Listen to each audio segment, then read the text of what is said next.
Okay, so this week, we're diving into something pretty fascinating you sent over how tech is, well, changing relationships. Mm. And specifically, this idea of AI companions. Hmm.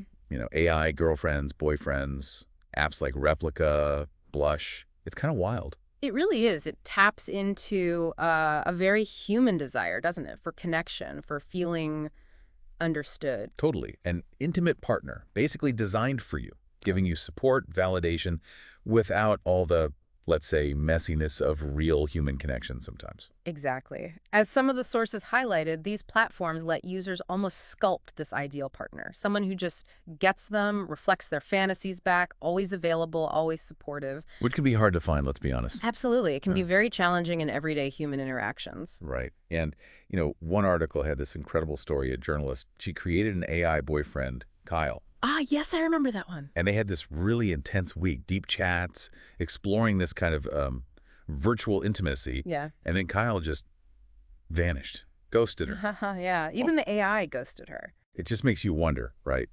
Even in this artificial space, are we still setting ourselves up for those kinds of, well, emotional hits?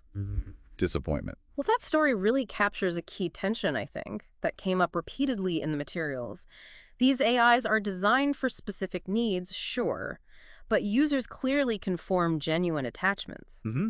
And the fact that the AI's behavior isn't totally predictable, like with Kyle, it adds this layer of, well, unexpected emotional dynamics, even if it's all artificial. Exactly. Which brings us to sort of the core debate and all this stuff you shared. Yeah. On one hand, you've got real concern about what some artists called artificial intimacy. Right. Like, could this become addictive? Could it pull us away from the work needed for real human bonds?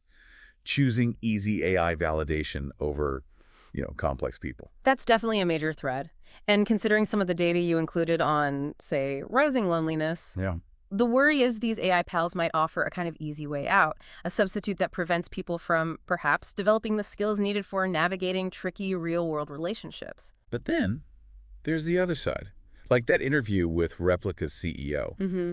They see it totally differently. Not as a replacement for humans, but like a whole new category of companionship. A distinct thing in itself. Yeah. Maybe for lonely people or people figuring themselves out or just someone wanting to talk without, all the demands a human relationship might bring. And that really forces us to ask, as the sources suggest, what is companionship today? If someone genuinely finds comfort, feels less isolated talking to an AI, can we just write that off? Good question. It pushes against our old definitions of connection, makes us think about the different kinds of needs technology might be meeting now. So pulling back a bit, Mhm. based on what you've seen, it's this real push and pull, isn't it? Between the appeal of this super personalized, always there AI support Right. and the potential risks, maybe, to how we connect with actual humans. And even these weird emotional curveballs like getting ghosted by code.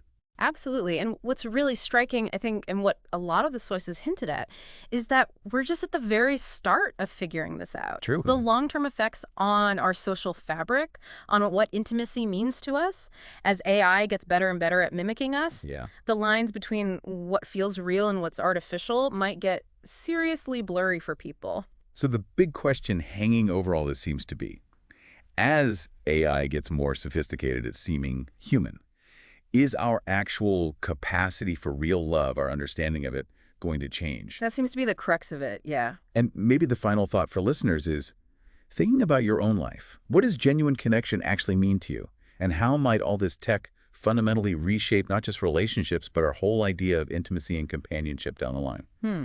Definitely food for thought. A lot to mull over.